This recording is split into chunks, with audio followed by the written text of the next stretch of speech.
नमस्कार मैत्रिणींनो, हरे कृष्णा। आज मी तुम्हाला साध्या कटोरीची, आपली जी साधी कटोरी असते ह्याच कटोरीची 2 पीस कटोरी कशी बनवायची ते सांगणार आहे। तर या ठिकाणी मी अस्तरवर जे मेन कापड आहे ते जोडून घेतलेलं आहे। तर ह्याचं मी डायरेक्ट तुम्हाला कसं करायचं ते सांगते। तर आता मी इथे टक्स टाकून घेते। तर माझ्या हे जे माप आहे हे 34 छाती मापाचा मी ब्लाऊज शिवणार आहे। तर ह्याच्यासाठी मी 1.25 आणि 2.25 मी टक शक्यतो मोजूनच घेत असते। तर हा असा 1.25 आणि असा 2.25 आणि 1 पॉईंट पुढे गेला तरी चालतो। तुमचं जे कटोरीचं माप असेल त्या पद्धतीने तुम्ही टक्स टाकू शकता। तर आपला जो टक्स आहे तो टाकून घ्यायचा, त्याला डबल शिलाई मारून घ्यायची आणि हे जे पुढचं कापड आहे हे कट करून घ्यायचं।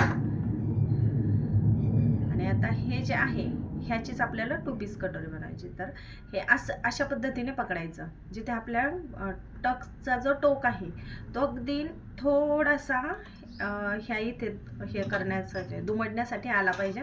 अशा पद्धतीने हे दुमडायचं आहे। हे पाहू शकता तुम्ही, हे असं। तर आणि जी शिलाई मारणार आहे त्याच्यामध्ये मार्जिन अजिबात घ्यायचं नाही, उगच नॉर्मल असं मार्जिन घ्यायचं आहे। आणि ह्याचा जो टोक आहे, टक्सचा जो टोक आहे तो पण थोडासाच त्याच्यामध्ये गुंतला पाहिजे।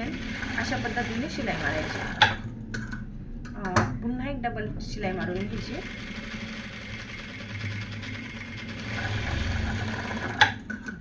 पाहू शकता, फक्त नॉर्मली मी गुंतवलं आहे ह्याच्यामध्ये थोडासा। आणि पहा, कटोरीचं फिनिशिंग पण खूप छान येतं, हे पहा।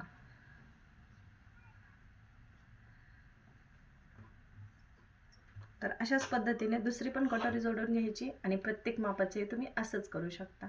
बाय।